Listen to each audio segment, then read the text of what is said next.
हमने एनडीएस का जो है बात की थी, मेरे ख्याल से ये हमारी लास्ट साइड थी। तो ब्रेकफास्ट जो होता है वो उसको हम ब्रेक करते हैं। Break the breakfast, otherwise breakfast will break you. तो सुबह जो का जो जो नाश्ता हम करते हैं राजा के जैसा, वो नाश्ता जो है हम यहाँ करने के लिए ना बोलते हैं। उसका जो कारण है बहुत सिंपल कारण है, जो हम समझ ले कि सुबह का टाइम जो क्लीनिंग का टाइम है, सुबह आप जल्दी उठें।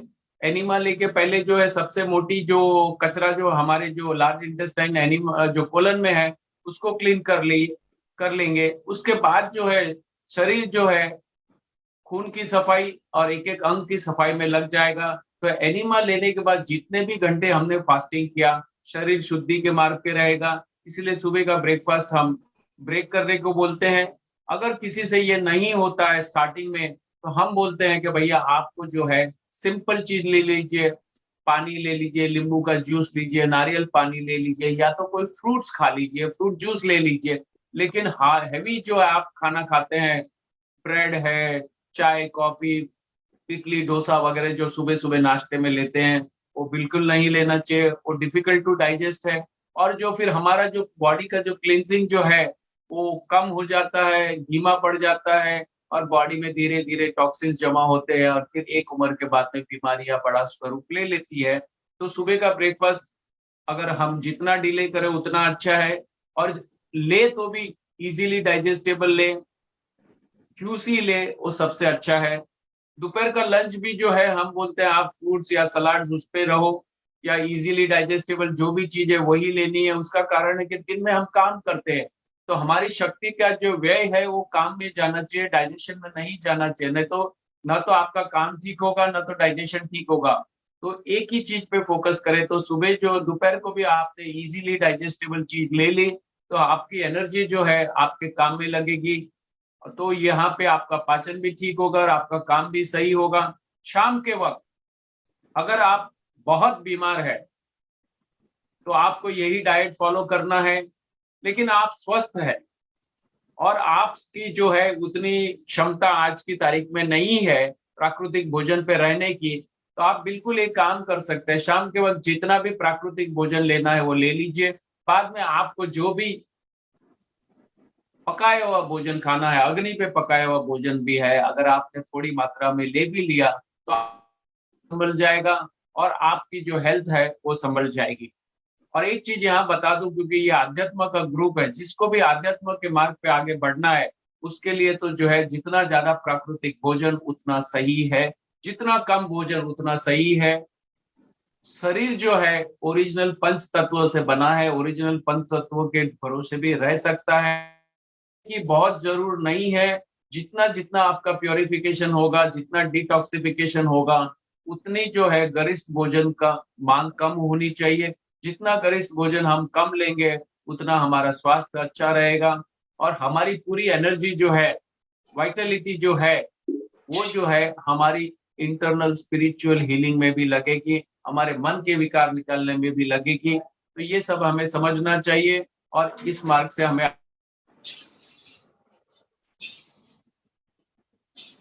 भोजन है बीमारियों के लिए क्या है वो मैंने लिखा है, लेकिन अभी समय के अभाव से मैं इसमें ज्यादा नहीं जाऊंगा। लेकिन बहुत सिंपल चीज मैं बताता हूँ। सुबह उठने के बाद जल्दी उठिए, एक एनिमा लीजिए, और ये 8 घंटे का या 6 घंटे का आपसे जो फास्टिंग हो सकता है वो जितना घंटे का हो सकता है लीजिए। सुबह जो है ग्रीन जूस ले लीजिए। उसके 1 घंटे के बाद सुबह 11 बजे या जो भी 12 बजे आपने ले लिया, उसके बाद जो है आपके डिनर में जो है सलाद होने चाहिए, फ्रूट्स होने चाहिए, वेजिटेबल्स है, और कुछ जूसेस जो भी आपको कॉम्बिनेशन में सही लगे वो हिसाब से लेना चाहिए। एक ही टाइप के लेंगे तो बहुत अच्छा है। और डिनर और लंच के बीच में अगर कोई भूख लगे तो आपके साथ कोई भी फ्रूट रखिए और उसको खाइएगा, ताकि आपको जो इंटरमीडिएट फेज में प्रॉब्लम ना हो। और 8 घंटे जो है हमको खाने की साइकिल रखनी है, और 16 घंटे फास्टिंग करना है, वो हमें समझना है। शाम का खाना जो है अगर बीमार है तो आपको प्राकृतिक ही लेना है।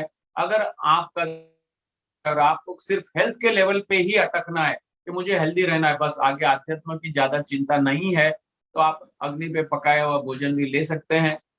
कोई भी एनिमल बेस्ड प्रोडक्ट हम नहीं लेंगे। तो रोगी के लिए कुछ भी नहीं है, नॉर्मल आदमी के लिए जो है मैंने आपको बता दिया कि शाम के वक्त आप थोड़ा रिलैक्स कर सकते हैं। बच्चों के लिए भी है, जो भी डाइट है उसमें जो है उसमें ज्यादा रिस्ट्रिक्शन नहीं हो रहा है, क्योंकि उनकी बॉडी ग्रो हो रही है। तो 20-25 साल तक तो बॉडी ग्रो हो रही है, तो वो ठीक है। लेकिन उसमें भी अगर आप गेहूं की जगह ज्वार बाजरी या नाशनी की रोटी ले, और ये भी ट्विस्ट अगर थोड़ा सा कम कर दे, तली हुई चीज कम कर दे, मैदा कम कर दे, और आप लेंगे तो क्योंकि युवाओं को जो है ये बॉडी एक बार के लिए एडजस्ट हो जाएगी। अगर वो भी प्राकृतिक पे रहते हैं तो बहुत अच्छी बात है, लेकिन अगर नहीं भी हो तो उनके लिए इतना कंपल्शन नहीं है। और दूध और डेयरी प्रोडक्ट तो हर किसी को त्यागना है। और योगी का जो भोजन है उसको धीरे धीरे अपना भोजन कम करना है, अपने जो शारीरिक श्रम के अनुसार भोजन लेना है। और जितना जितना वो फास्टिंग करेगा उतना आध्यात्म के मार्ग पे आगे बढ़ेगा, अंतर शुद्धि के मार्ग पे आगे बढ़ेगा। और बात करते हैं अभी मॉडर्न साइंस की। ऐसा नहीं है कि प्रकृति का विज्ञान है, शास्त्रों भी उसके साथ जुड़े हुए हैं। आधुनिक विज्ञान ने भी बहुत सारी रिसर्च की है, लेकिन ये चीज हमारे पब्लिक है, क्योंकि अगर ये डोमेन में आ गई तो फिर लोग शायद इतनी बड़ी जो इंडस्ट्री लगी है मेडिसिन की, वो शायद उतनी जरूरत ना पड़े, तो उनकी कमाई पे शायद क्वेश्चन मार्क हो जाए। तो 3 नोबेल प्राइज विनर है, उन्होंने जो प्रकृति के विज्ञान के बारे में बताया है, उन एक ने बताया है कि cancer cells can not survive in oxygenated environment. तो आपको ऑक्सीजनेटेड एनवायरमेंट में रहना है, आपको ज्यादा से ज्यादा ऑक्सीजन इनहेल करे वैसे है, प्रकृति के साथ रहना है, ओपन में रहना है, डीप ब्रीदिंग की एक्सरसाइज करनी है, और जो है आपको जो है प्रसन्न चित्त रहना है, पोल्यूटेड एनवायरनमेंट में कम रहना है। तो ये जो बात है क्लियर है कि ऑक्सीजनेटेड एनवायरनमेंट में कैंसर सेल सर्वाइव नहीं कर सकते हैं। दूसरी जो है दूसरे जो है उन्होंने बताया था नाइट्रिक ऑक्साइड के बारे में, कि अगर ये चीज है तो आपको जो है कैंसर सेल्स नहीं परेशान करेंगे, मीन्स आप उसमें से रिकवर करेंगे। तो उसके लिए आपको खाना क्या है, फ्रूट्स और वेजिटेबल खाना है। उन्होंने बताया कि फ्रूट्स और वेजिटेबल खाएंगे तो आप बीमारियों से मुक्त हो जाएंगे। तो ये चीज उन्होंने बताई है। तीसरी जो चीज है, डॉक्टर ओशोमी जो है, वो जो है जापान के जो साइंटिस्ट है, उनको 2016 में नोबेल प्राइज मिला था। तो उन्होंने भी यही बताया था कि अगर आप 16 घंटा फास्टिंग करते हो और 8 घंटे की खाने की साइकिल रहती है, तो आपके शरीर में जितने भी सेल्स है वो नष्ट हो जाएंगे और आप जो है स्वस्थ हो जाएंगे। तो आप अगर फास्टिंग आपकी महिमा समझे और आपकी डे टू डे लाइफ में लाएं कि भैया मुझे 16 घंटा 14 घंटा, आपकी जो कैपेसिटी है धीरे से ट्राई कीजिए। जबरदस्ती 16 घंटे पे नहीं चाहिए, 12 घंटे का पहले 12 घंटा धीरे धीरे धीरे जो है फास्टिंग साइकिल बढ़ाइए, और आपकी बॉडी अडेप्ट हो जाती है। तो जितना आप ज्यादा फास्टिंग करेंगे उतना अच्छा है। यहाँ भी आपने सुना है बहुतों ने निर्जला करके ही अपनी बीमारियां ठीक की है। तो ये सब हमको समझना है कि ये सब पॉसिबल है, आपको सही मार्ग पे जाना है।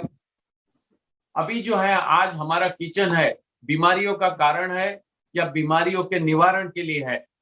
तो बहुत जगह तो किचन ही बीमारी का कारण बना है। तो आज जो है कॉज की जगह हम क्योर की ओर ले जाए।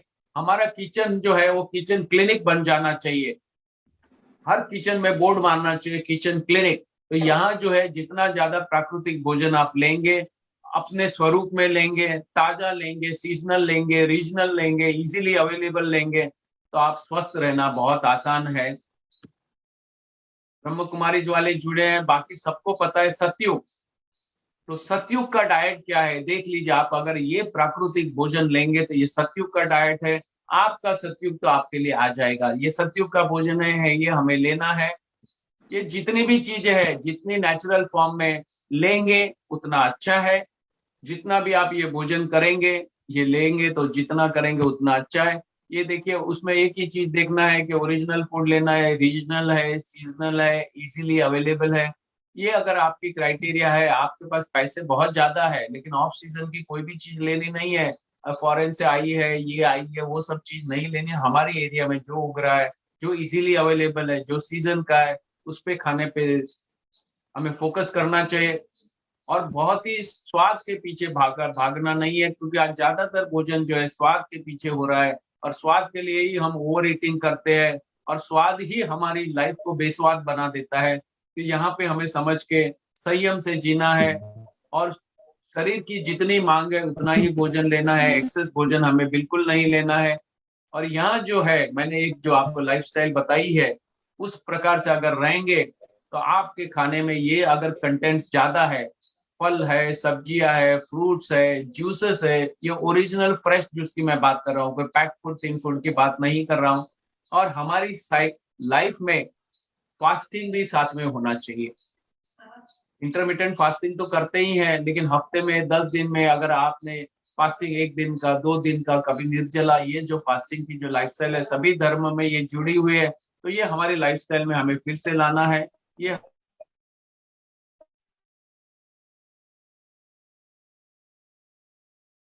तो ये हमें समझना है, कोई भी जो बीमारी है प्रकृति का विज्ञान है, उसका नियम है कि अगर आपने खाना छोड़ दिया तो आपकी जितनी भी एनर्जी खाने में, डाइजेशन में और एक्सक्रीशन में जाती थी, वो पूरी एनर्जी जो है डाइवर्ट होगी आपकी हीलिंग में।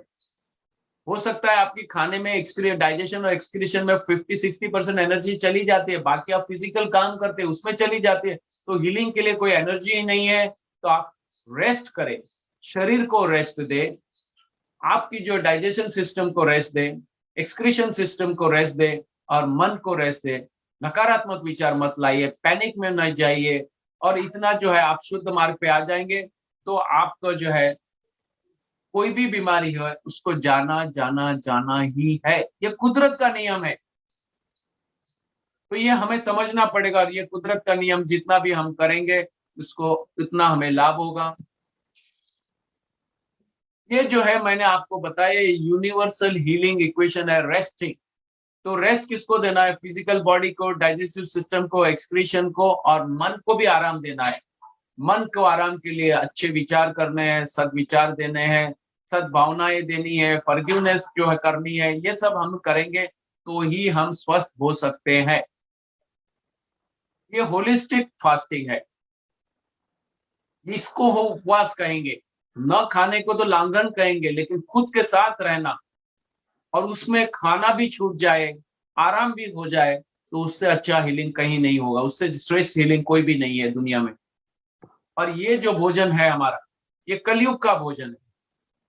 ये भोजन लेंगे तो हम कलयुग में जाएंगे। आज हमारा ज्यादा भोजन यही है, जंक फूड, फास्ट फूड, ये फूड, ये वो टेस्ट है, बेकरी है, प्रोडक्ट है, कोल्ड ड्रिंक्स है, सॉफ्ट ड्रिंक्स है, पता नहीं क्या कर, चाय, कॉफी, ये सब चीज जो है हमारे स्वास्थ्य के लिए बहुत ही हानिकारक है, इससे हमें बचना है। अभी मॉडर्न रिसर्च से मैं एक चीज आपको बता दूं, ये जो है मॉडर्न रिसर्च से मैंने डॉक्यूमेंट लिया है। आप अगर ऑर्डिनरी पटेटो अगर बॉइल खाएंगे तो उसको -17 मार्क, मैं उसका टेक्निकल वर्ड यूज नहीं कर रहा हूँ, -17 मार्क्स है। लेकिन वही पटेटो फ्रेंच फ्राइज मैकडोनल्ड्स की खाएंगे तो उसको 1522 मार्क दिए। कितने? नेगेटिव। आप सोच सकते हैं कितना हानिकारक है, लेकिन उतना ही टेस्ट है, इसलिए आदमी टेस्ट के पीछे पागल होकर नई खाने की भी चीज खाता है, और बड़ी छोटी उम्र में बेवक्त में बीमार हो जाता है, लाचार हो जाता है, और बहुतों को तो बेवक्त अपनी जान भी छोड़नी पड़ती है। अभी हम सब मानते हैं खाना है, खाना है, खाना है, खाने से ताकत आती है, खाने की ताकत आती है। आज मॉडर्न साइंस भी यही कहता है, खाने से ताकत आती है। लेकिन मैं ये बता दूं कि हम सब खा पी के सुखी है, दिन में 3 बार 4 बार भी खाते हैं। लेकिन अगर खाने से ही एनर्जी आती तो जितने भी पैसे वाले हैं, जितने भी अच्छे जॉब पे है, सब खाने पीने से तो सुखी है, तो सब स्वस्थ होने चाहिए थे। खाने से जो है शक्ति नहीं आती है, ये हमें बहुत स्पष्ट समझना चाहिए। शक्ति अगर खाने से होती तो सब करोड़पति, सब जो टाटा बिरला अंबानी एनर्जेटिक होने चाहिए, हेल्दी होने चाहिए थे, नहीं है। पहली चीज एक बहुत ही स्पष्ट शब्दों में समझ लीजिए, भौतिक भोजन जो है वो भौतिक शरीर की जो है ग्रोथ के लिए जरूर है, और उसमें जो टूट फूट है उतनी जरूरत है। तो जब भी आप ग्रो हो रहे हैं, छोटे हैं, ग्रो हो रहे हैं, तभी जितना भी आप माल डालेंगे उससे आपकी बॉडी ग्रो हो रही है। तो फिजिकल जब भी ग्रोथ हो रही है तो फिजिकल फूड की जरूरत है। लेकिन 20 साल 25 साल के बाद आपकी फिजिकल ग्रोथ नहीं होती है, तो आपकी जो भी फिजिकल फूड की डिमांड है आपके शारीरिक श्रम के अनुसार होनी चाहिए। अगर आप शारीरिक श्रम करते हैं तो आप थोड़ा भोजन खाइए, थोड़ा गरिष्ठ भी खा लिया, बॉडी शायद डाइजेस्ट कर लेगी। लेकिन यहाँ तो लैपटॉप और टिपटॉप में बैठना है, पूरे एयर कंडीशन में बैठना है, कोई फिजिकल वर्क भी नहीं है, कोई हल्ला नहीं है, चलना नहीं है, गाड़ियों में ट्रैवल करना है। तो जब भी फिजिकल वर्क नहीं होता है तो हमारा भोजन भी बहुत सिंपल होना चाहिए। तो जो है ये फिजिकल फूड की मैंने बात कर दी है, समय बहुत कम है। और एक चीज बहुत क्लियर समझ लीजिए, आपकी जो एनर्जी जो है, आपकी जो चार्जिंग होती है, डीप साउंड स्लीप में होती है, गाढ़ निंद्रा में होती है। जब मैं और मेरा निकल जाता है, जब भी हम सोते हैं तो स्वप्न अवस्था में पहले बॉडी रेस्ट लेती है, फिर एक अवस्था आती है जो स्वप्न अवस्था है, वहां भी आपकी कुछ चार्जिंग होती है।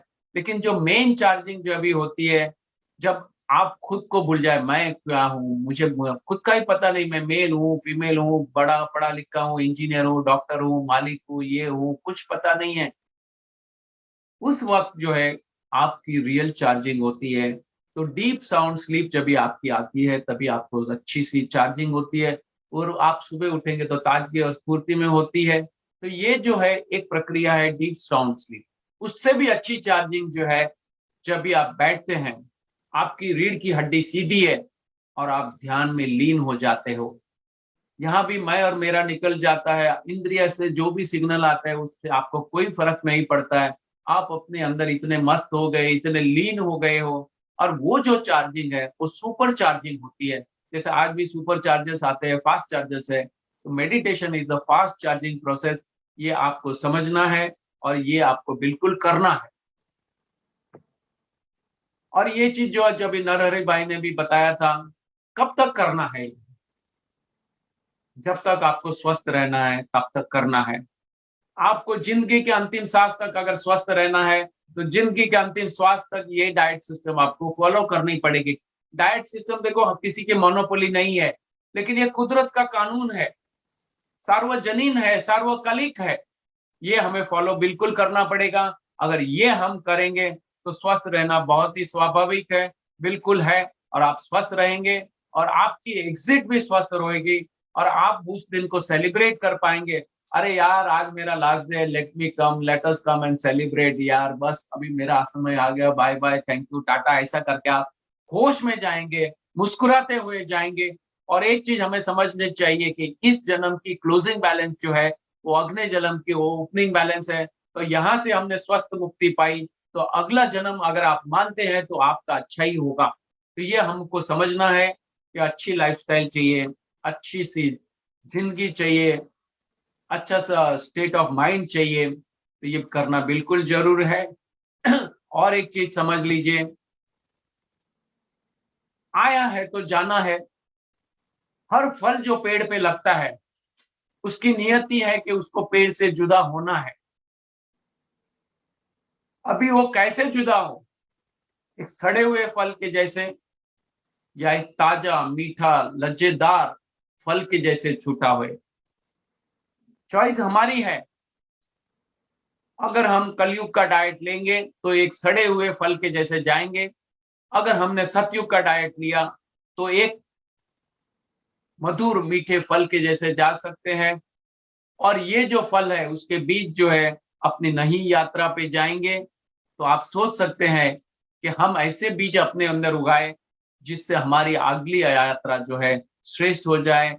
और यही चीज जो है आपको समझना है, और यही चीज है, आए हैं तो जाना है। हाय हाय या बाय बाय, चॉइस आपकी है। मैंने दोनों चीज आपको बता दी है, बाकी तो मैंने पहले 2 इवेंट्स में बताई है।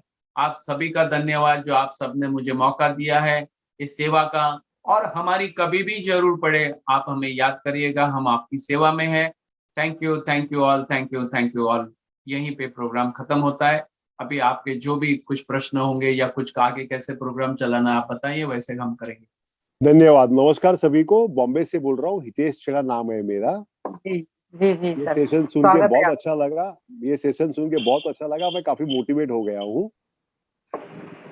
हाँ, पिछले 2 जी महीने से मैं कर रहा हूँ एनडीएस फॉलो। नासिक से मैंने शुरुआत किया था, मुझे कहीं से नंबर मिले हरीश भाई की, हरीश मदलानी, जो ये ग्रुप में है, आपके ग्रुप में। हाँ, उनसे रात को मैंने कॉल किया था बेवक्त, और उन्होंने आधा घंटा मुझे समझाया, और 2 दिन के बाद मैंने कैंप अटेंड कर लिया। ये एक हरीश भाई की बातों का जादू था उसमें। और जो उनके समझाने के तरीका थी वो इतने अच्छी तरह से बता रहे थे कि ऐसा लगा जैसे कुछ अच्छा फेमिलियर समझा रहा है। अब बाकी सब मैं कर पा रहा हूँ, मुझे सिर्फ एक छोटा सा ऐसा डाउट है, जैसे मैं 12:30-1 बजे तक मैं फास्टिंग रखता हूँ।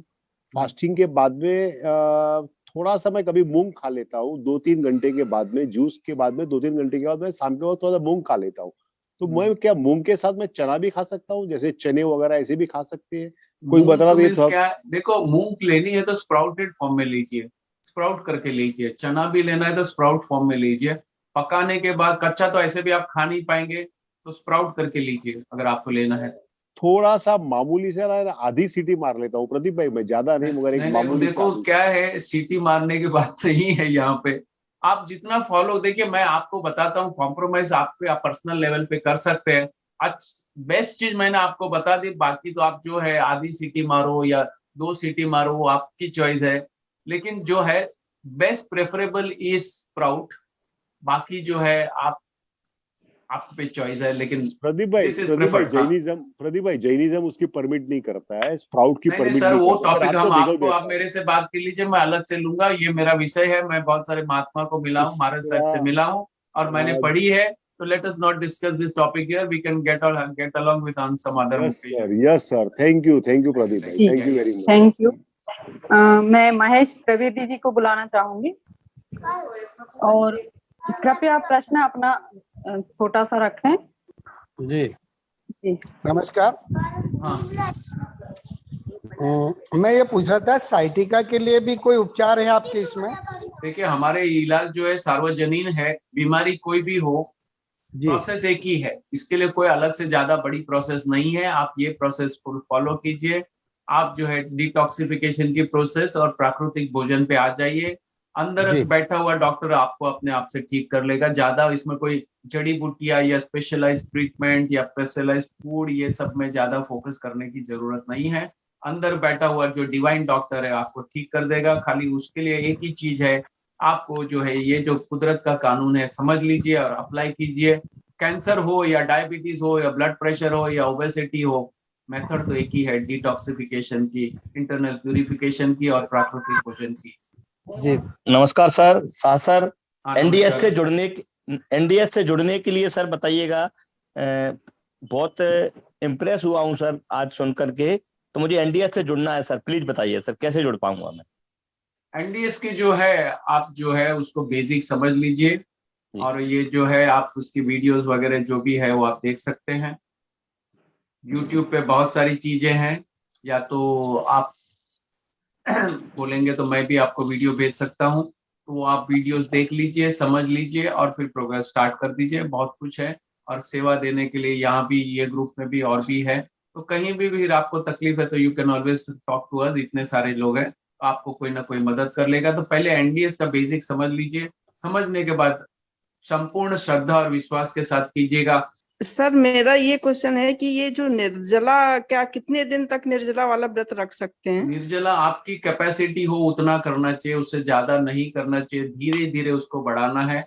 और फास्टिंग जो करना है, आप धीरे धीरे चालू करिए। अगर आपको प्रैक्टिस नहीं है तो पहले खाली जूस पे रह के देखिए, फिर धीरे धीरे अगर वो जमता है तो पानी का कीजिए, फिर धीरे धीरे आप जो है निर्जला की प्रैक्टिस कर सकते हैं। निर्जला 12 घंटे का है, 24 घंटे का कर सकते हैं, 36 घंटे का है, 48 आवर्स का है, और चाहिए उतने दिन का करते हैं। हफ्ते का है, 10 दिन का है, 15 दिन का है, वो जिसकी जैसी कैपेसिटी है वो हिसाब से करना है। आपका स्टेट ऑफ माइंड और आपकी बॉडी जो कहती है उसके अनुसार करना है। करने वाले तो महीनों का करते हैं।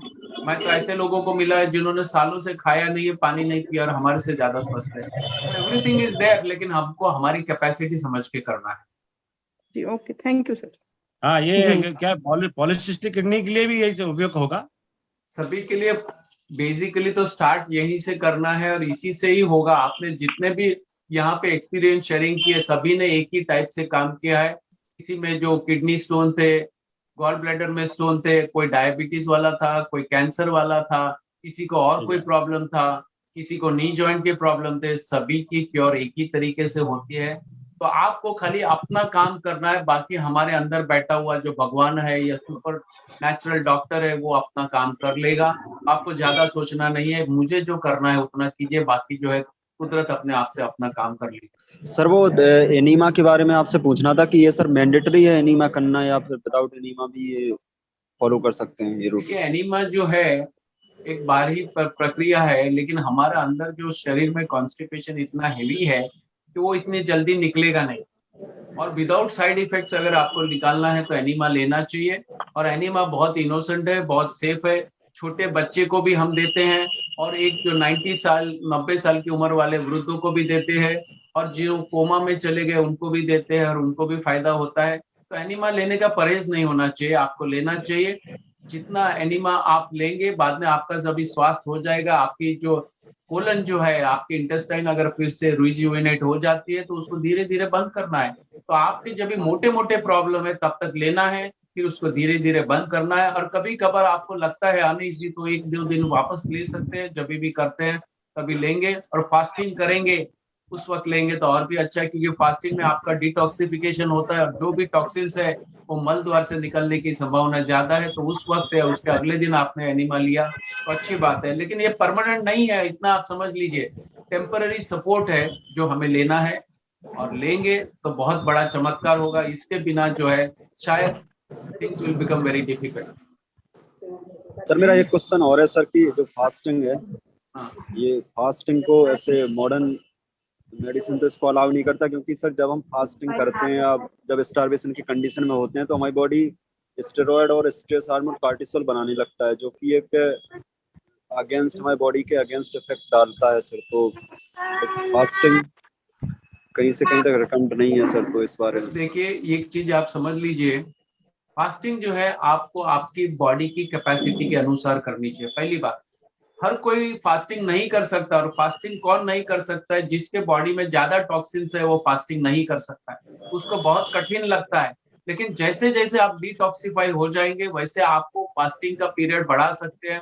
चाहिए तो 1 दिन, 2 दिन, 3 दिन, हफ्ते, महीने। मैं तो बता रहा हूँ, मैं तो ऐसे व्यक्ति के साथ रहा हूँ जिन्होंने सालों से खाया नहीं, पानी नहीं पिया, लेकिन हमारे से ज्यादा ताजगी स्फूर्ति में जीते हैं, हमारे से ज्यादा एनर्जेटिक है। तो ये कुदरत का कानून है। दुनिया में जितने भी जीव है अपने आप को स्वस्थ कैसे रखते हैं? कोई भी जीव अगर बीमार हो जाता है, न तो अस्पताल जाते हैं, न तो कोई डॉक्टर के पास जाते हैं, वो अपनी प्रकृति की शरण में जाते हैं। एक कोने में जा, कोई भी प्राणी है वो कोने में जाके बैठ जाते हैं, आराम करते हैं, न तो कोई खाते हैं न तो पीते हैं। धीरे धीरे बॉडी हील होता है, फिर जैसे होते हैं वो खड़े होते हैं, धीरे धीरे अपना खान पान के नेचुरल लाइफस्टाइल में हो जाते हैं। तो ये कुदरत का यूनिवर्सल कानून है। अभी मॉडर्न साइंस इंटरमीडिएटली किसी को डिकोड कर दे, और आपको जब भी आपने कभी फास्टिंग ही नहीं किया है और अचानक आप फास्टिंग करने जाएंगे तो आपकी बॉडी में बहुत सारे तकलीफ दिखाई देगी, आपको बहुत ही अच्छा नहीं लगेगा। लेकिन फास्टिंग करने की एक प्रैक्टिस होनी चाहिए, धीरे धीरे धीरे अपने आप को बढ़ाओ, और उसमें एनीमा बहुत ज्यादा मदद करता है फास्टिंग में टाइम में। सर वो तो ये Mahesh law of Trivedi nature है, कुदरत का कानून है, और ये चीज जो है यूनिवर्सल है, हीलिंग है। इसके ऊपर की कोई हीलिंग नहीं है कुदरत के कानून में। बाकी आप जो बोल रहे हैं कि ये कंटेंट्स कम हो जाते हैं, ये कंटेंट्स हो जाते हैं, it could be there because of your state of mind and the programming. But as gradually as you start understanding the law of nature and you start practicing yourself and you go on detoxifying your body, fasting will be a pleasure and it will be a very important happy journey for you. लेकिन intermediate stage में आप नहीं खाओगे, क्योंकि हमको भी यही बताया खाने से ताकत आती है, खाने से शक्ति आती है, इतनी कैलोरी खाओ, ये खाओ वो खाओ बताया, तो हमको इतना डीप प्रोग्रामिंग करके रखा है जो कुदरत से कानून से मैच ही नहीं हो रहा है। तो ये जो साइंस है वो जो है कुदरत के नियम से मैच नहीं करता है। और मेरी आपसे एक ही चीज हो, आप एक्सपेरिमेंट करके दीजिए, फास्टिंग की जो महिमा है वो आप सीजिए। और मैं आपको ये भी बता दूं कि मॉडर्न साइंस में इस पे काफी रिसर्च हुआ है फास्टिंग पे। बहुत सारी फॉरेन में तो खाली इंस्टीट्यूट है, they are doing research on fasting only, लेकिन ये पब्लिक डोमेन में नहीं है। तो that is a sorry part of it. लेकिन सोवियत रशिया में चले जाइए और बहुत सारी कंट्री में ओनली फास्टिंग पे वो लोग खाली स्टडी कर रहे हैं, खाली फास्टिंग पे। तो ये साइंस है, बिल्कुल है, प्रूवन साइंस है। तो मॉडर्न साइंस जो है एक टेम्पररी सॉल्यूशन के लिए, इंस्टेंटेनियस सॉल्यूशन के लिए, लेकिन आदमी की जो अंदर की जो रचना है, कुदरत ने जो हमको बनाया है, संपूर्ण बनाया है, सेल्फ हीलिंग मोड में बनाया है, तो बॉडी अपने आप को सेल्फ हीलिंग करती है। और जितना आप फास्टिंग की प्रैक्टिस करोगे उतने आपकी हीलिंग अच्छी होगी और आपको कुछ भी नहीं करना है, आराम करना है। Resting is the answer. Resting to your body, resting to your digestive system, resting to your excretion system and resting to your mind. This is the universal global equation. Thank you ji. Sheela ji अपना प्रश्न रख सकते हैं। मैं ये पूछना चाहती थी कि जैसे जूस लेते हैं तो पालक, टमाटर और लौकी का भी ले सकते हैं साथ में मिला के? ले सकते हैं, ले सकते हैं। कहते हैं बेसिक जूस लेना तो पालक और वो आंवले लेना चाहिए, पर आंवले नहीं मिले तो पालक, हाल, टमाटर मिक्स करके ले सकते हैं ना? देखिए कोई भी प्राकृतिक जो है वो लीजिए, आपके पास जो इजीली अवेलेबल है लीजिए। अगर आंवला मिलता है तो अच्छी बात है, नहीं होगा तो मैं तो नींबू पानी भी लेने को आपको अलाउ कर दूंगा, उसमें कोई प्रॉब्लम नहीं है। प्राकृतिक भोजन जो है वो लीजिए, जो इजीली डाइजेस्टेबल है, आपकी क्लींजिंग में मदद करता है, वो आपको लेना है। क्योंकि मैं ना अनार का जूस ले रही थी अभी रोज ही छिलके सब है, तो ऐसा लग रहा है जैसे ना वॉमिट हो जाएगी ऐसा रहता है। नहीं, अनार को मत लीजिए, आप वेजिटेबल का जूस लीजिए, लिक्विड फॉर्म में जो है वो लीजिए। ठीक है, thank you sir. Thank you Sheela ji. Thank you. अभी कृष्णा वैष्णव जी है क्या? गुड इवनिंग सर, मैं आपको ये पूछना चाह रही थी, जैसे हम एक तो पेशेंट को भी हैंडल करें जिनके गॉलब्लैडर निकल गए हैं, उनको हमने एनडीएस स्टार्ट करवाया है, तो उनका यही एक क्वेश्चन रहता है कि हमको तो बहुत ज्यादा वीकनेस आ रही है, मतलब आसपास के लोग जो उनको मेंटली इस तरह से करते हैं, तो हम उनको बोलते हैं कि नींबू शहद पी लीजिए, ये पी लीजिए, लेकिन अब उनकी मानसिकता को हम लोग कैसे चेंज करें सर? देखिए मानसिकता चेंज करना इतना आसान काम नहीं है। हर किसी डेली को फोन जो करते हैं वो डेली फोन करेंगे, लेकिन एक चीज उनको बताना है कि जब तक बॉडी डिटॉक्सिफिकेशन मोड में है तब तक ये प्रॉब्लम तो बिल्कुल रहने वाले हैं, और उसके बाद जैसे ही ये होगा आपकी जो है बॉडी हील हो जाएगी, वैसे ही आपका रिजुविनेशन होगा, आपकी बॉडी जो है वापस वो जो ग्लो है वगैरह सब आ जाएगा। तो जब तक आप क्लींजिंग साइकिल में, डिटॉक्सिफिकेशन की साइकिल में तकलीफें रहेगी, वजन कम होगा, आपको बेचैनी आएगी, कमजोरी आएगा, लेकिन ये टेम्पररी फेज है, ये हमको समझाना है। अभी आप जो है आनंदी माँ कोई सुना होगा कि कौन सा वेट था, 38 तक चली गई थी। Yes sir. तो बाद में वो एक बार अंदर से हीलिंग हो गई, तो आज उनका वेट 58 के करीब आ गया है। So all that is possible, detoxification. लेकिन आप सिंसियरली डिटॉक्सिफिकेशन करो, दुनिया की सुनो मत। दुनिया की अगर आपने सुनने गए तो आप कभी भी एनडीएस नहीं कर पाओगे। यस सर, मेरे साथ भी ये प्रॉब्लम हुई थी जब मैंने 4 महीने का जब मैंने जूस फास्टिंग किया था, तब मेरी कंडीशन बहुत डाउन हो गई थी, बिल्कुल ब्लैक हो गई थी, स्किन हेयर सारे चले गए थे मेरे। तो लोगों ने कहना स्टार्ट किया कि ये क्या कर रही हो, जबकि मैं हॉस्पिटल में तो डॉक्टर्स वगैरह सब मुझे यही बातें बोलते थे कि ये क्या हुआ, लेकिन अब वापस सब कुछ ठीक हो गया सर। तो ये जो है टेम्पररी फेज है, हमें समझना चाहिए कि ये फेज जो है, जैसे कैसे है कि हमारा घर का इंटीरियर करते हैं तभी घर कैसे दिखता है, टूटा फूटा है, फ्लोरिंग टूटा हुआ है, सीलिंग टूटा हुआ है, ये नहीं है वो नहीं है, वैसे हमारी टूट फूट अंदर हो रही है, मरम्मत हो रही है, लेकिन एक बार इंटीरियर होने के बाद वो घर कैसा लगता है, फिर वो रहने लायक लगता है, फर्स्ट क्लास हो गया, पेंटिंग हो गया, ये हो गया, सब फिनिशिंग अच्छा हो गया। तो बस यही फेज है जिसमें जिसको हम हीलिंग प्रोसेस में जो है डिटॉक्सिफिकेशन करते हैं, फिर रिजुविनेशन होता है। तो ये इतना पेशेंस हमारे में बिल्कुल होना चाहिए। यस सर, अभी जैसे एक डॉक्टर को मैंने 6 महीने पहले एनडीएस बताया था, तो उनकी खुद वो डॉक्टर गायनिकोलॉजिस्ट है, तो उन्होंने 1 महीना स्टार्ट किया एनडीएस और फिर स्टॉप कर दिया, क्योंकि उनके हस्बैंड भी डॉक्टर है, पूरी फैमिली डॉक्टर है उनकी, तो उनको आईज में प्रॉब्लम है, बहुत सारी प्रॉब्लम, हेल्थ इशू। अभी 6 महीने बाद बंद जैसे ही किया उन्होंने, वापस वही इशू उनको चालू हो गए। वो अहमदाबाद पता नहीं कहाँ जाके हायर सेंटर पे जाके सारी मेडिसिन उन्होंने लेना स्टार्ट किया, कहीं रिलीफ नहीं मिला, और अभी 10 दिन बाद वापस फिर से उन्होंने एनडीएस स्टार्ट किया। नहीं देखिए ये होना ही है, ये बहुतों को होता है, आते हैं, सुनते हैं, करते हैं, छोड़ देते हैं, फिर वापस घूम के वापस आते हैं, और बहुत सारे तो जो है ना under helpless and hopeless condition आते हैं, पूरी दुनिया घूमने के बाद आते हैं, बोलते नहीं अभी हम प्रकृति के साथ जुड़ेंगे। और जहां तक हमारे मन में शंका है तब तक एनडीएस करना बिल्कुल डिफिकल्ट है। मैं बिल्कुल मानता हूं, जब तक शंका का समाधान नहीं होता है, आपको अंदर से विश्वास नहीं होता है, तब तक तो ये आपको साइंस ठीक नहीं लगेगा। और ये बोलने वाले कौन है, कोई इंजीनियर तो है, कोई ये है, कोई अपना ये तो डॉक्टर तो नहीं है, कोई पढ़ा लिखा पीएचडी है या 50 साल का डॉक्टर तो नहीं है, कोई बड़ी टैग लेके नहीं घूमता है। लेकिन हमें समझना चाहिए कि स्वस्थ रहने का अधिकार सबको है, कुदरत का कानून है, हर कॉमन आदमी समझ सकता है। हाँ, ऑपरेशन और सर्जरी करनी है तो बिल्कुल कोई क्वालिफाइड डॉक्टर की जरूर है जिसको एक्सपीरियंस है, लेकिन Yes, स्वस्थ sir. रहने के लिए कुदरत का कानून है, वो समझना है। बॉडी के अंदर क्या होता है उसकी ज्यादा चिंता नहीं करनी चाहिए। हमें क्या खाना है, क्या नहीं खाना है, कब खाना है और कब नहीं खाना है, बस इतना ही तो समझना है। बाकी sir. अंदर क्या होता है उससे हमको क्या लेना देना है, तो इतना Yes, sir. सिंपल है। एक गरीब आदमी भी समझ सकता है क्या खाना है, क्या नहीं खाना है, कब खाना है, कब नहीं खाना है, वो स्वस्थ Yes, हो sir. जाएगा।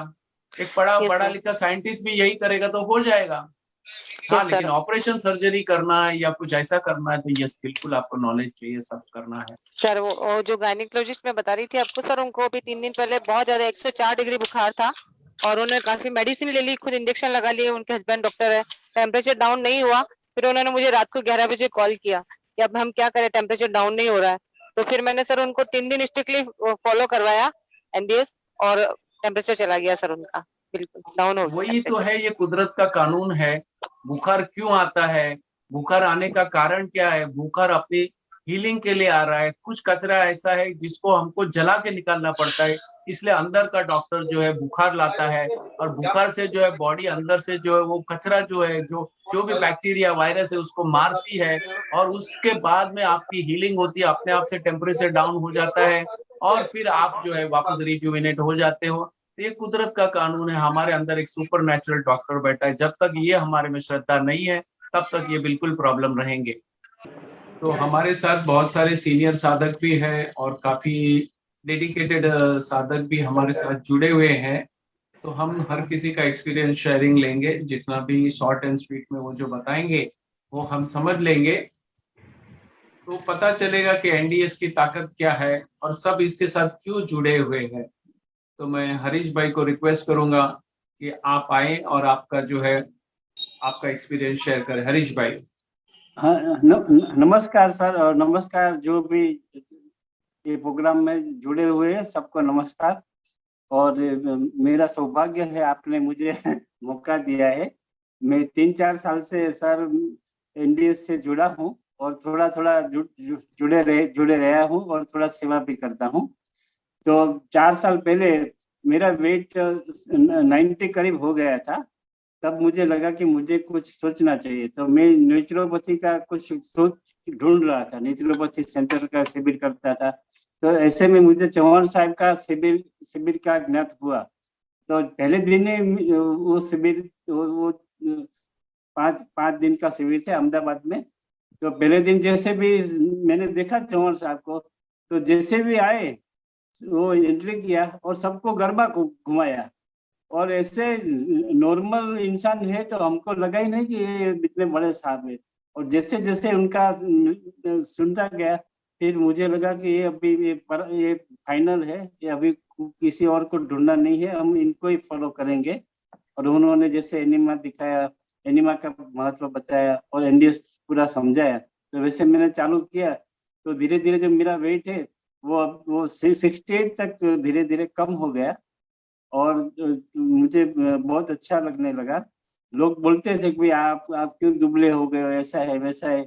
मेरा कपड़ा सब मुझे चेंज करना पड़ा, मगर मुझे बहुत अच्छा लगा। इसके साथ जो साइड में दूसरे भी मेरा प्रॉब्लम था, जैसे किडनी स्टोन था या ऐसा छोटे मोटा था, वो मैं ध्यान नहीं देता था। मगर चौहान साहब के मिलने के बाद मैंने एक बात तय कर ली कि कुछ भी हो जाए मुझे कोई गोली नहीं लेना है, मेडिसिन चाहे पैरासीटामोल है वो भी नहीं लेना है, या दस्त हो जाए तो उसकी गोली भी नहीं लेना है। तो मैं वैसे भी फॉलो करता हूँ। सुबह में फास्टिंग करता हूँ, ग्रीन जूस पीता हूँ, वो नहीं है तो नींबू पानी पीता हूँ और फ्रूट सलाद ज़्यादा खाता हूँ। और शाम को अभी कोई प्रॉब्लम नहीं है ज़्यादा, तो शाम को मैं सबके साथ थोड़ा थोड़ा खा लेता हूँ। तो ये मेरा अनुभव है। और मुझे लगा कि अभी जो मुझे इतना फायदा हुआ है, तो मेरे जो सगे वाले हैं या जो फ्रेंड्स है उसको भी मैं दिखा सकूं, और किसी का भी जो नसीब है, तो जिसका नसीब होता है वो जुड़ जाता है, सब नहीं जुड़ते और सब शिविर करने के बाद भी नहीं चालू रख सकते हैं। तो मैंने ऐसा किया, तो अभी ऐसा चालू रखा है। कई लोगों का इससे फायदा भी हुआ है। जैसे अर्चना बेन है, वो डायबिटिक थी, वो 3 साल पहले मिली थी, तो उन्होंने चालू किया, अभी टोटल डायबिटीज रिवर्सल हो गया उनका। और अभी जगतीबेन ठक्कर के साथ में जुड़ा हुआ, तो उनके साथ हमने 10 शिविर किया है अभी तक। ये 10वां शिविर अभी है 23 अगस्त को। और सर भी आते हैं, प्रदीप सर भी आते हैं, उनको सुनने के लिए भी लोग बहुत बेताब होते हैं। और गुरुजी भी आते हैं, जैसे जैसे समय मिलता है जिसका, तो वैसे करते हैं। और 8 दिन का शिविर होता है। धन्यवाद। पहले मैं हमारा सदगुरुदेव स्वामी अखंडानंद गिरी जी को प्रणाम करती हूँ, और हमारा नई भोजन पथ प्रणाली का जनक हमारा श्रद्धेय परम पूज्य विभि चौहान गुरु जी, उनके चरणों में मेरा कोटि नमन। और प्रदीप साहब भैया को भी बहुत धन्यवाद और प्रणाम कि उन्होंने हमको मौका दिए, थोड़ा सेवा करने के लिए सौभाग्य मिली हमको, तो आपको भी बहुत बहुत धन्यवाद। तो ये जो नई भोजन पथा प्रणाली है, मतलब ये कोई पथी थेरापी तो है नहीं, ये प्रभु प्राप्ति का मार्ग है। तो हमने संत हैं, साधु हैं, तो हम ऐसे खोज में थे, तो हमको ये रास्ता 2019 में हमको मिला, और हम इसमें मतलब चल पड़े। जैसे हम चौहान गुरु जी का दर्शन तो करे नहीं है, ना कोई शिविर अटेंड करे हैं, लेकिन हमने उनका हर एक वीडियो बहुत सुने और अपने को बहुत मजबूत बनाए इसी में कि हमको ये रास्ता सही है। क्योंकि संत को किसी के ऊपर निर्भरशील नहीं होना चाहिए, और हॉस्पिटल का चक्कर, डॉक्टर के चक्कर से बचना चाहिए, और एकांत में रहते हैं। तो इसके लिए हम इसको अपनाए, और मेरा लक्ष्य बड़ा था कि प्रभु प्राप्ति। तो इसमें ये मुझे बहुत सहयोग करा ये रास्ता, तप सेवा सुमिरन का मार्ग। और मैंने मेरा पैदाई से मतलब अस्थमा थी, दमा थी, और मेरे माता पिता ने बहुत सभी पथी थेरापी कर चुके थे, होम्योपैथी, आयुर्वेदिक, एलोपैथी, नेचुरोपैथी, सब चीज किए थे। योगो भी हमने, प्राणायाम, योग, बमन क्रिया, वस्त्र धोती सब किए थे। लेकिन किसी में इतना आराम नहीं आता था, दवाई बहुत लेना पड़ता था, इनहेलर लेना पड़ता था, ठंडी एरिया में रह नहीं पाते थे, और ठंडा चीज खाना मना था सब। तो लेकिन जब से हम ये नई भोजन पथ प्रणाली अपनाए, निमा करे और फास्टिंग, उपवास पे जितना बढ़ाए, निर्जला, न खाना न पीना, लंघनम परम औषधम, ये जो मंत्र है, इसको हम पूरी तरह मतलब अपना जीवन का एक मंत्र ले लिए, और इसको हमने बढ़ाए, और हम ज्यादा लंबा निर्जला करें। लंबा निर्जला में ही ज्यादा लाभ होती है, सफाई होती है। तो मुझे इसी लंबा निर्जला करने में मुझे चौहान गुरुजी ने बहुत प्रोत्साहित करे कि आप ये कर सकते हैं। और हमारा नरहरी भाई पांडे भैया, उन्होंने भी मुझे बताया कि आप वो भी करते हैं। तो हमने बोले वो कर पाते हैं, जैसे सुलेखा बहन जी वो भी कर पाते हैं, तो हमने सोचे हम भी कर पाएंगे। तो हमने शुरुआत से लंबा निर्जला करे, और 9 दिन का, 10 दिन का हर एक नवरात्र में करते हैं, और बाकी 15 दिन का भी करे, तो उसी में मुझे ज्यादा लाभ हुआ। और मेरा वेट पहले 73 किलो थी, और ये कम होते होते 37 किलो वेट हो गई थी। लेकिन बाद में मतलब जैसे हम 15 दिन जैसे करे, 15 दिन जब हम शुरुआत से 15 दिन करने के बाद मेरा इनहेलर छूट गया। और जैसा मुझे एलर्जी हो जाती थी कि जैसे धूप से एलर्जी हो जाती, मौसम चेंज होने से कफ और अस्थमा हो जाता था, तो ये सब चीजें मेरा एकदम से छूट गया। मतलब इनहेलर 15 दिन में छूट गया। और पहाड़ी नहीं चढ़ पाती थी, जैसे हम पहाड़ एरिया में रहते हैं, इनहेलर लेके चलना पड़ता था, तो वो मेरा बाद में इनहेलर लेना नहीं पड़ा। पहाड़ी भी मैं अभी बहुत स्पीड में चल पाती हूँ, चढ़ाई चढ़ पाती हूँ। और बाकी जैसे मेरा हीमोग्लोबिन बहुत कम था, 5 या 6 था, लेकिन जब से मैंने ये नई भोजन पथ प्रणाली करी और रसाहार में, निर्जला में ज्यादा रही, तो मेरा हीमोग्लोबिन बढ़ के अभी 13 है हीमोग्लोबिन मेरी। और वेट पहला तो कम हो गया, जैसे झुरिया पड़ गया, सब चीज, हेयर लॉस हो गई, मसल्स लूज हो गया, और जैसे पेट भी लटक गई, जैसे और जैसे बुजुर्ग जैसे दिख गई। तो सभी संतों ने मुझे बहुत बोला कि आप ये कैसे दिख गए, आपको कौन बोलेगा, सब ध्यान कर रहे हैं और आपका ऐसा चेहरा हो गया। तो मैंने उनको एक ही बात बोली कि समय का इंतजार करिए और समय को जाने दीजिए, 1-2 साल अपने आप सब ठीक हो जाएगा। और मैं शुरुआत से मतलब नहीं तो पोका वाला आहार मैंने छोड़ दी, सृष्टि पे दृष्टि दी। पहले ठंड लगती थी तो मन एक बार होता था कि मैं ठंड एरिया में रहती हूँ तो थोड़ा शाम के टाइम में गर्म ले लूं, लेकिन मेरे को चौहान गुरु जी बार बार सुन के मुझे बहुत मतलब उत्साह मिला। मैंने पोका वाला पूरी छोड़ दी। अभी भी मैंने मतलब रसार में और संफू में रहती हूँ, निर्जल में रहती हूँ, और मेरे को 3 साल से ऊपर हो गया ये चीज।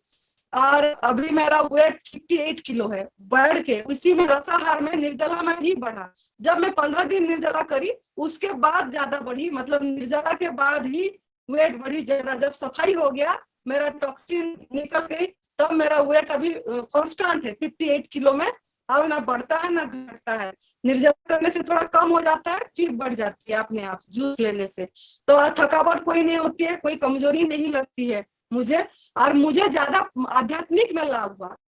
आप सभी को मेरी तरफ से नमस्कार। मैं राजस्थान चित्तौड़गढ़ से हूँ और मुझे बहुत सारी हेल्थ इश्यू थे। मुझे गॉलब्लैडर में स्टोन था, एलर्जी की प्रॉब्लम थी और माइग्रेन की प्रॉब्लम थी, पीसीओडी की प्रॉब्लम थी। और मैंने पिछले कंप्लीट 4 महीने रसाहार किया था तो मेरा स्टोन गॉलब्लैडर में फंस गया था। अभी 14.5 mm का स्टोन था, अभी वो 7 mm का आ गया, लेकिन अभी मुझे कोई प्रॉब्लम नहीं है। बाकी सारी पीसीओडी, माइग्रेन, ये सारी प्रॉब्लम मेरी बिल्कुल जा चुकी है। वजन मेरा जो है 100 kg था, उसमें मैंने 40 किलो वजन कम किया एनडीएस पे। और सबसे ज्यादा फायदा तो मुझे अध्यात्म में हुआ है कि जो साधना में 1 घंटा भी नहीं बैठ पाती थी, मैं 8-8, 6-6 घंटे साधना में बैठ जाती हूँ अभी। और आपने आसपास के सभी लोगों को, हमारे यहाँ पे आसपास के लोगों को, सभी को एनडीएस के लिए मैं प्रेरित करती हूँ और अभी तक मैं सीख रही हूँ। मतलब ऐसा नहीं है कि हम परफेक्ट हो जाएंगे इसमें। तो ये बहुत अच्छी साधना है, मतलब मेरे पास शब्द नहीं है कि मैं क्या कहूँ इसमें। आपको स्पिरिचुअली, मेंटली, हर तरह से आपको फायदा होता है इसमें। मुझे तो बहुत ही ज्यादा फायदा और अभी भी मैं इसको कर रही हूँ प्रॉपर वे में। ये मेरा एक्सपेरिमेंट है। सर गुड इवनिंग, नमस्ते, ओम शांति। सर मैं वैसे इस सिस्टम को 12 साल से कर रही थी। एक बुक मैंने पढ़ी थी स्वर्णिम आहार करके, तो वो बुक पढ़ के मैंने ऐसे ही शुरू कर दिया। कोई उस समय मैं बिल्कुल अकेली थी और वो बुक थी, तो मैंने उस बुक पढ़ के ही ये साधना शुरू की। तो 3-4 महीने मैं करती रही सर। और मुझे ट्रेनिंग टाइम से, मैं मेडिकल कॉलेज में मेट्रन हूँ सर, मुझे ये अस्थमा था सर, क्रोनिक अस्थमा था, ये स्टीरॉयड इनहेलर वगैरह लेती थी सर।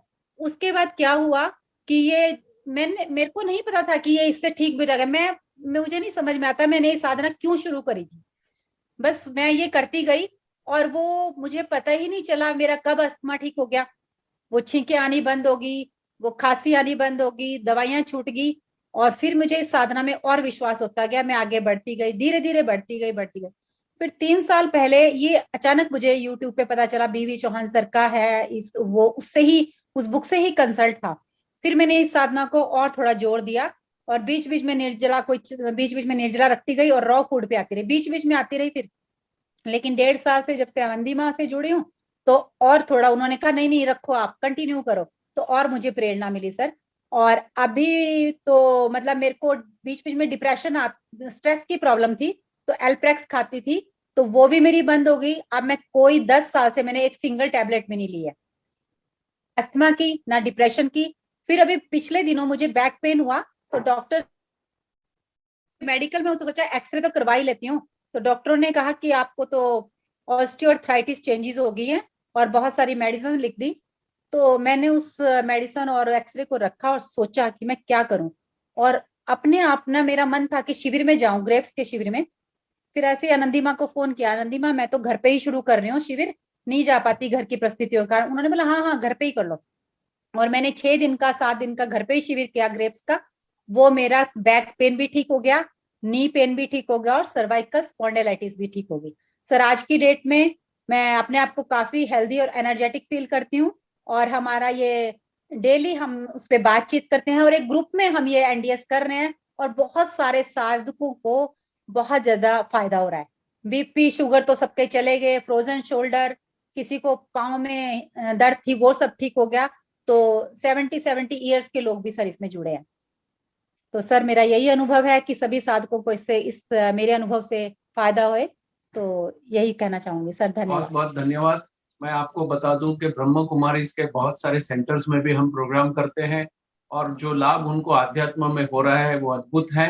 क्योंकि मैं मानता हूँ कि फूड साइंस जो है, शायद हम मिजरेबली फेल हुए हैं, तो फूड साइंस और आध्यात्म अगर जुड़ जाता है तो वो आदमी के लिए चमत्कार हो जाता है, क्योंकि शरीर शुद्ध होगा तो मन शुद्धि का मार्ग बहुत आसान हो जाता है।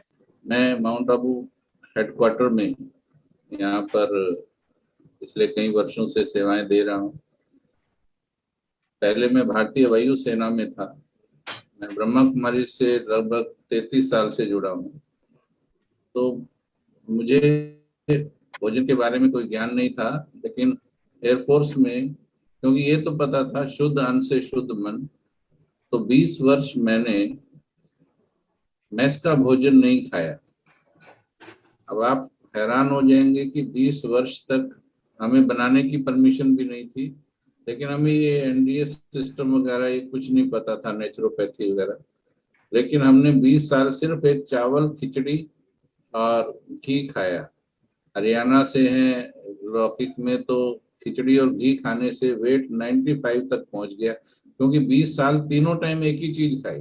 आप ये सुन के हैरान हो जाएंगे, केवल अपनी भोजन की मर्यादा को पूर्ण करने के लिए कि हम अपवित्र भोजन नहीं करते, लहसुन प्याज ये कोई चीजें हम नहीं खाते, इसको पूरा करने के लिए 20 साल मैंने एक कुकर में बना करके भोजन खाया। तो उसके कारण डिसबैलेंस हो गया, क्योंकि ज्ञान नहीं था, छोटी उम्र थी। 20 साल से 40 साल के बीच में मैंने सेवाएं दी एयरफोर्स में। तो 40 साल की उम्र में मैं वहां से रिटायर हुआ, तब तक मेरा वेट 95 kg हो गया।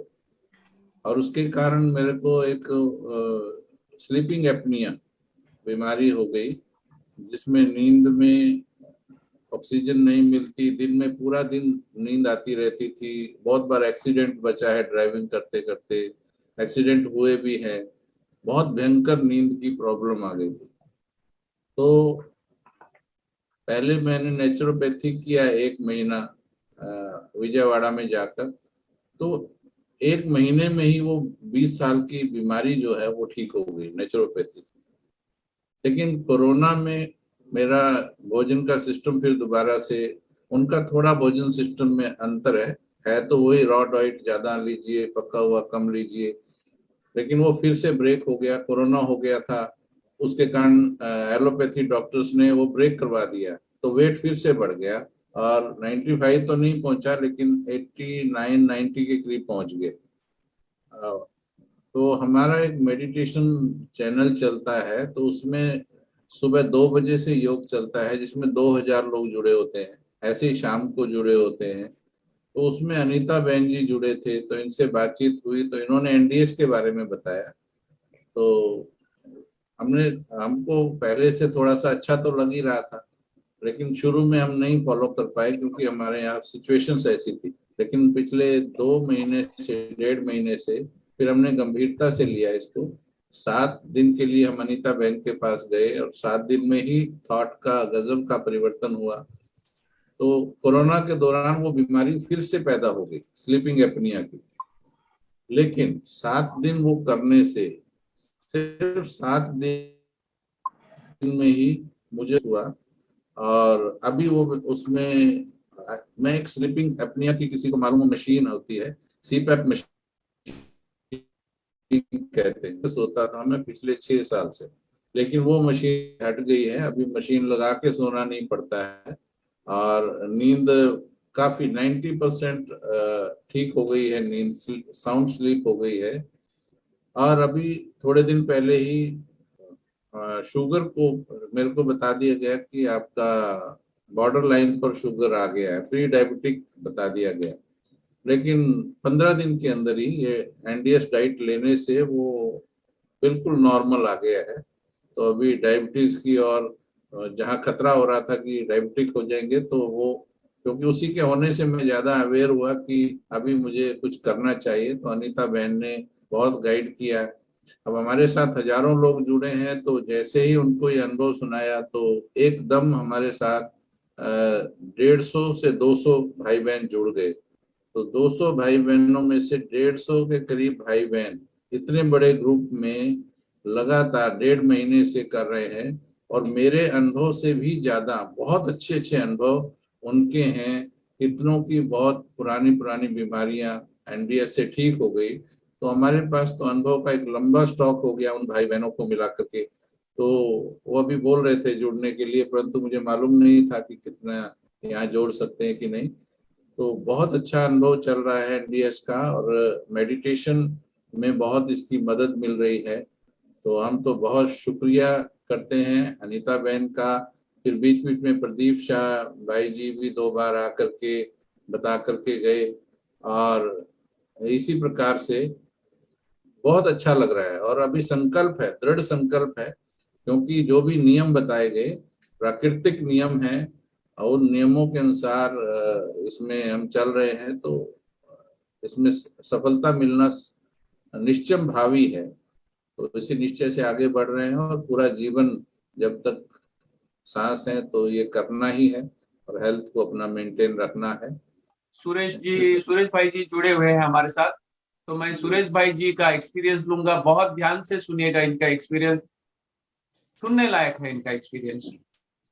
प्रदीप शाह जी, वैसे तो मेरा अनुभव बहुत लंबा है, लेकिन समय कम होने के कारण मैं थोड़ा समय ही आपका लूंगा। हाँ। तो मेरी शुरुआत 28 अप्रैल 2020 से एनडीएस में हुई थी। उसके बाद में 11 दिन का मैंने रेगुलर शुरू में ही निर्जला किया था। 20 अप्रैल 2020 से मेरी गुरुजी से बातें होना शुरू हुई थी। 20 अप्रैल 2022 28 अप्रैल तक 8 दिन लगातार गुरुजी से मेरी बातें हुई फोन पर। उन्होंने मुझे सब समझाया एनडीएस के बारे में अच्छी तरह से।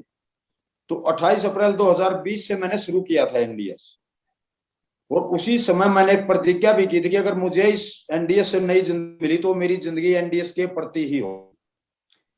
और आज आनंदी माँ के आशीर्वाद के कारण और गुरुजी के आशीर्वाद के कारण मैं उसमें सफल भी काफी हद तक हुआ हूं। तो मेरा सफर तो बड़ा कठिन था, लेकिन कुछ मैं मोटी मोटी बातें अनुभव के अपने बताना चाहूंगा समय कम होने के कारण, कि इसमें एनडीएस में कोई रॉकेट साइंस है ही नहीं। जो भी एनडीएस साधक अच्छे से एनडीएस साधना करता है तो उसकी सभी बीमारियां अपने आप ठीक हो जाती हैं। लेकिन हमारे साधकों की ये कमियां हैं, उस एनडीएस करने से ज्यादा उनकी खाने पीने में रुचि रहती है। क्या खाएं जी, ये खाएं जी, वो खाएं जी, तो उसमें उनकी ज्यादा रुचि है। दूसरा ये पूछने थे कितने दिन करना होगा। तो मेरे उन सभी एनडीएस साधकों से ये कामना है कि जितना दिन करें अपनी मन की इच्छा से करें और अच्छी तरह पालन करें। एनडीएस में बीच का कोई भी रास्ता नहीं है। या तो एनडीएस अपनाए ही नहीं, और अपनाए तो उसका पूरी तरीके से पालन करें, तो ही एनडीएस में रिजल्ट है।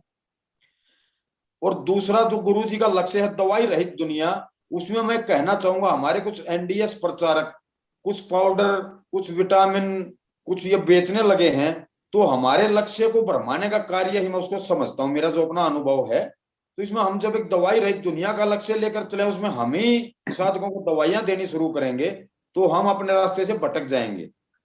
और साधक भी उस रास्ते से भटके गए ही भटकेंगे, क्योंकि वो सोचेंगे कहाँ जाएं कहाँ ना जाएं, किसकी बात सुने किसकी ना सुने।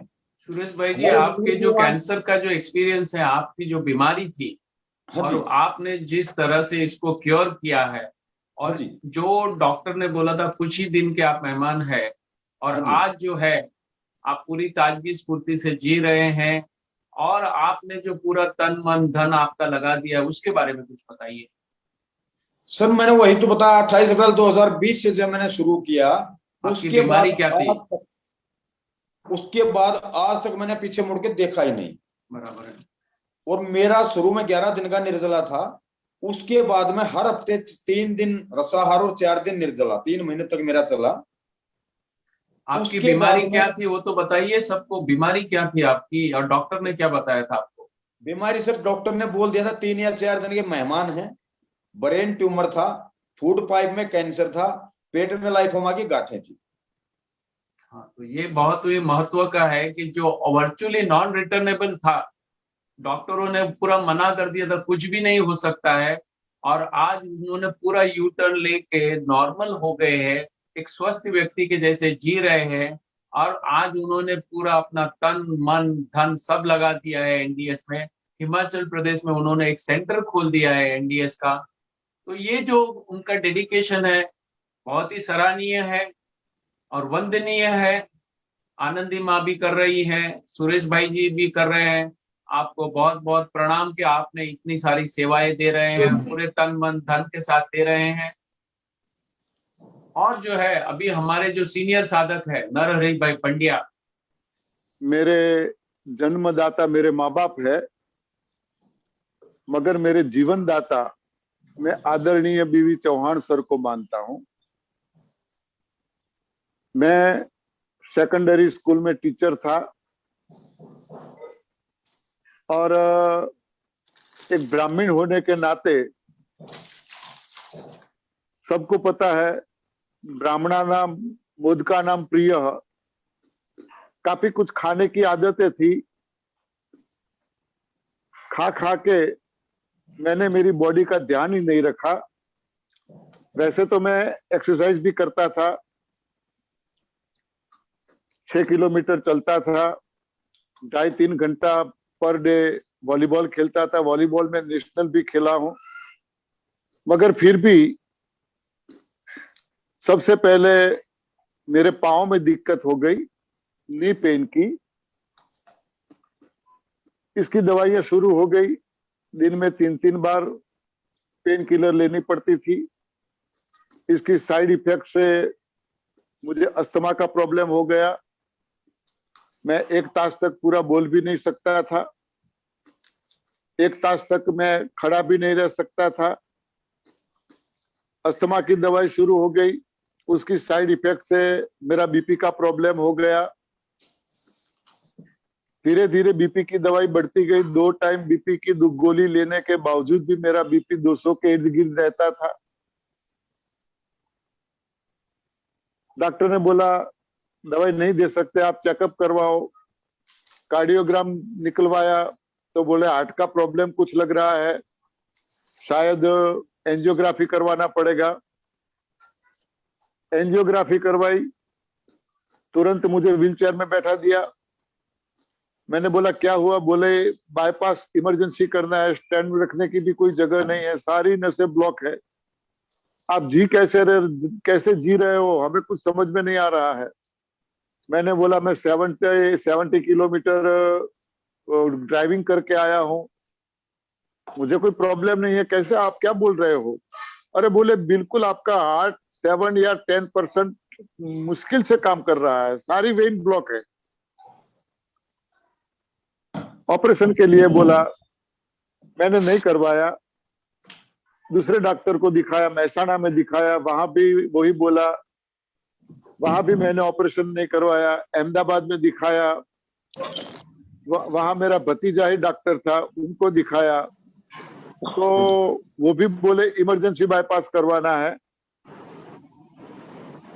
मुझे पता था बाईपास करवाने के बाद भी दवाई शुरू रखनी पड़ती है और काफी ख्याल रखना पड़ता है, न करवाओ तो भी जोखिम तो है ही, दवाई लाइफ टाइम शुरू रखनी पड़ती है। मैंने ऑपरेशन नहीं करवाया और दवाई लेके वहां से निकल गया। बीच में एक दिन वॉमिट हो गया, इतनी वॉमिट हुई, डे नाइट वॉमिट चालू रही। डॉक्टर के पास गए, रिपोर्ट करवाया तो बोले आपके पित्ताशय में स्टोन होने की वजह से आपका पित्ताशय पक गया है, उसमें पस हो गई है और बॉडी में फैल गया है, इमरजेंसी पित्ताशय का ऑपरेशन करना पड़ेगा, वरना कल शाम 5 बजे तक तुम जिंदा हो। नी पेन, हार्ट का प्रॉब्लम, अस्थमा का प्रॉब्लम, ये पित्ताशय का प्रॉब्लम, इंसान करे तो क्या करे। एनडीएस मिला नहीं था, काफी थेरापियों से मैं गुजरा, काफी थेरापियों से कम उम्र में मुझे प्रॉब्लम हो गया था। कोई थेरापी मैंने नहीं छोड़ी, कोई थेरापी। करो योग रहो निरोग, इसमें भी मैंने काफी योग किया, योग टीचर बन गया मैं, मगर कहीं से मुझे फायदा नहीं हुआ। आखिर चौहान सर बार बार बोलते हैं मुद्दई लाख बुरा चाहे क्या होता है, वो ही होता है मंजूर खुदा होता है। एनडीएस में मेरा आना मेरे लिए एक चमत्कार था। चमत्कार मैं इसलिए मानता हूं कि मेरे पास ऐसा मोबाइल भी नहीं था कि मैं वीडियो देखूं, यूट्यूब देखूं, सिंपल मोबाइल था, कोई पता नहीं था मुझे कुछ भी। मैं एक बार बस में ट्रैवलिंग कर रहा था तो मेरे बगल में एक भाई बैठा था, वो एक बुक पढ़ रहा था, स्वदर्शन अंक था। मुझे पता नहीं था किसका अंक है क्या है, मगर मैंने उसमें नजर डाली तो कुछ ऐसे साधकों का एक्सपीरियंस उसमें लिखा था जो लोग एनडीएस से जुड़े हुए थे। बाद में मुझे पता चला कि ये अंक आदरणीय बीवी चौहान सर अमरेली से हर महीने निकालते थे और जो जो सेंटर इंचार्ज थे उन लोगों तक पहुंचाते थे और साधकों तक पहुंचता था वो। मगर जैसे मैंने उसमें नजर डाली तो वो भाई ने अंक बंद कर दिया। कई लोगों की आदत होती है, अखबार लेके बैठते हैं, बगल वाला पढ़ता है तो बंद करके रख देते हैं। ये भाई ने भी ऐसा किया, मगर मैंने थोड़ा पढ़ा, मुझे बहुत जरूरी लगा। भाई से मैंने मांग लिया शर्म छोड़ के, मुझे जरूरी है, थोड़ी देर दो मुझे। उन्होंने मुझे दिया। एक आध एक्सपीरियंस पढ़ा ना पढ़ा और मेरा स्टैंड आ गया तो मुझे उसको वापस देना पड़ा, मगर मैंने शर्म छोड़ के मांगा, भाई साहब इसका एड्रेस मुझे दो, कहाँ से मिलता है, मेरे लिए बहुत जरूरी है। उन्होंने बोला ठीक है मैंने पढ़ लिया है, आप रख लो। घर आके मैंने इसको पढ़ा। मेरे जैसे प्रॉब्लम वाले काफी लोगों का उस पर एक्सपीरियंस था और इन लोगों का कॉल नंबर था। मैंने सब लोगों को कॉल किया, सब लोगों ने बोला इससे बढ़िया कोई रास्ता नहीं है, आप एनडीएस फॉलो करो। अंक के पीछे आदरणीय चौहान सर की जो शिविरें होती है साल भर के लिए, उसका प्रोग्राम रहता है। 8 जून 2014 को ये अंक मेरे हाथ में आया। 9 जून को मेरा वैकेशन खुलने वाला था और 10 जून को सिद्धपुर के पास एक गांव है सिद्राना करके, वहां चौहान सर की शिविर थी। मैंने वहां पे कॉल किया और बोला मुझे शिविर अटेंड करना है, बोले आ जाओ, और मैं वहां पे पहुंच गया। वहां सूचना थी कि घर से कुछ खाए पिए बिना आना है। मुझे तो उठते ही गोलियां लेनी थी, काफी 8 गोलियां चल रही थी मेरी, मगर क्या करे, मन ने तो किया कि चलो ठीक है, कौन देख रहा है, खा पी ले, गोली लेके जाए। मगर अंदरूनी मन ने बोला कि नहीं ये गलत है, आखिर आप जा रहे हो तो पूरे सिस्टम से जाओ। तो बिना कुछ खाए पिए, गोली लिए बिना मैं सेल्फ ड्राइविंग करके वहां पहुंच गया। मगर वहां जाके मैंने चिल्लाने लगा कि भाई कौन है बीवी चौहान, कौन है बीवी चौहान, मुझे मिलना है। बोले क्या है, मुझे प्रॉब्लम है, मैंने दवाई नहीं ली है। बोले अभी स्टेज पे आएंगे मिल लेना। मैंने बोला नहीं, इससे पहले मुझे मिलना है। तो बोले कमरे में बैठे। मैं वहां पर गया और सर को बात की मैंने। सर ने बोला आपको प्रॉब्लम क्या है। मैंने बोला सर इतने सारे प्रॉब्लम है, मैंने अभी दवाई नहीं ली। तो बोले दवाई नहीं। हाँ, आपका जो एक्सपीरियंस शेयरिंग जो मेन पार्ट है वो बता दीजिए, ताकि जो है और भी कुछ हमारे जो पार्टिसिपेंट अगर है तो उनका भी मैं शॉर्ट में ले लेता हूँ, क्योंकि आप हमारे बहुत सीनियर साधक है, उनको सुनना बहुत जरूरी है। तो आप जो आपकी जो मेन जो है, आपको क्या फायदा हुआ है और आप अभी क्या कर रहे हैं। हाँ, मैं वही बोल रहा हूँ। चौहान सर ने बोला कि प्रॉब्लम क्या है। मैंने बोला इतने सारे प्रॉब्लम है, दवाइयां चल रही है। तो बोले अभी आपको कुछ हुआ। मैंने बोला नहीं, अभी तो मैं स्वस्थ हूँ। तो बोले क्यों हड़बड़ा रहे हो। मैंने बोला डॉक्टर ने बोला है ना दवाई लेना। सर की वो बात मुझे आज भी याद है। सभी साधकों को भी मैं ये कहना चाहूंगा, डॉक्टर ने बोला है इसलिए हम दवाई लेते हैं। सर ने बोला, डॉक्टर ने बोला तो दवाई लेनी है क्या, बॉडी मांगे तब दवाई लो। हम 5 दिन साथ में हैं, जब जरूरत पड़े दवाई ले लेना। उसी दिन मैंने सारी दवाइयां सर के चरणों में रख दी। आज तक मुझे कोई दवाई की जरूरत नहीं पड़ी। बिल्कुल मैं स्वस्थ हो गया, तंदुरुस्त हो गया हूँ। रिटायर्ड होने के बाद मैं 31/5/15 को रिटायर्ड होने वाला था और भगवान से हर सुबह यही प्रार्थना करता था 31/5 तक मुझे जिंदा रखना। मेरी चालू जॉब पे मेरी लाश यहाँ से मेरे घर पे न जाए, बस इतनी मेरी उम्मीद है। मैं एक दिन भी पेंशन खाना नहीं चाहता हूँ। मगर 31/5/15 को आज 7 साल हो गए और अभी तो मैं लोगों को बोल रहा हूँ, जीना मरना तो ऊपर वाले के हाथ में, मगर लोगों को बोलता हूँ 34 इयर्स मैंने जॉब की है, 35 इयर्स अब मैं पेंशन खाऊंगा। अब मैं जाने वाला नहीं हूँ। और चौहान सर को मैंने प्रॉमिस दिया था रिटायर्ड होने के बाद मेरा पूरी लाइफ एनडीएस के चरणों में समर्पित होगा। तो रिटायर्ड होने के बाद डे नाइट मैंने बोला था 24 आवर्स में समर्पित रहूंगा। तो ये 24 आवर्स जो बोल गया था, तो आज भी मैं 22 आवर्स, मोबाइल मेरे हाथ में रहते हैं। करीब 18 कंट्रीज से लोग मुझसे जुड़े हैं। भारत का कोई स्टेट बाकी नहीं है जो मुझसे जुड़ा ना हो। और लोगों के जो जो सवाल आते हैं, रात के चाहे 2, 2:30, 3 बजे भी किसी का कॉल आ जाए तो भी मैं उठा लेता हूं, कभी मैं कॉल बंद नहीं रखता हूं। इमरजेंसी मैसेज का मैं जवाब देता हूं। लोग मुझे कहते हैं कि इमरजेंसी आप जवाब देते हो, जैसे हमने मैसेज डाला नहीं तुरंत आपका जवाब आ जाता है। तो ये मेरी सेवा चालू है। मेरी शिविरें भी होती है, 10-10 दिन की ग्रेफ की शिविरें होती है, 20-20 दिन की शिविरें होती है, आम की शिविरें होती है, गुजरात में होती है। आदरणीय ये सर के वहां भी मैं गया हूँ, प्रदीप भाई के वहां भी मैं गया हूँ, लोनावाला में भी मैं जाता हूँ। हर जगह पे मेरी शिविरें होती है। अभी काफी प्लानिंग हो रहा है, आउट ऑफ कंट्रीज का भी प्लानिंग हो रहा है, देखते हैं क्या होता है।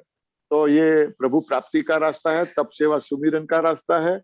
रोग भगाने की सिस्टम है ही नहीं, मगर ये सही रास्ते पे चलते चलते XYZ जो भी रोग है कब चले जाते हैं किसी को पता ही नहीं चलता है। मुझे आज ये जो स्टैंड मिला है, मैं शुक्रगुजार हूँ आप सभी का, जो सभी आयोजक हैं और आदरणीय प्रदीप भाई जिन्होंने मुझे बुलाया है। बहुत बहुत धन्यवाद। मैं अपने आप को धन्य मानता हूँ। बस एक ही रिक्वेस्ट है, NDS से बढ़िया कोई इलाज नहीं है। न सिर्फ बॉडी का, आर्थिक, सामाजिक, कौटुंबिक, राष्ट्रीय, इंटरनेशनल जो समस्याएं हैं सभी का समाधान NDS में है। पूरे वर्ल्ड को आज नहीं तो कल, चाहे हम रहे ना रहे, वर्ल्ड को इस सिस्टम में आना पड़ेगा। धन्यवाद। बिल्कुल सही कहा आपने नरहरि भाई। ये प्रकृति का विज्ञान है और आज जिसका पुण्य का उदय है वही NDS कर सकता है। वो तो बात फिक्स ही है, हर कोई NDS कर भी नहीं सकता है। सुनते हैं, होता है, छोड़ देते हैं, सब होता है, लेकिन जिसका पुण्य का उदय है वो बिल्कुल करता है। और आज जो है हमारे साथ संदीप बंजारे जुड़े हुए हैं। संदीप भाई, 10 जून 2014 से मैं जुड़ा हूँ। आज तक पका हुआ खाना नहीं खा रहा हूँ। बहुत ही हमारा हस्बैंड वाइफ दोनों है, हमारा गैस बंद है। बहुत ही बढ़िया नरहरि भाई। और मैं दुबे जी का और आपकी पूरी टीम को धन्यवाद देता हूं कि उन्होंने हमें सेवा का मौका दिया है। तो आप सभी का धन्यवाद। Thank you very much.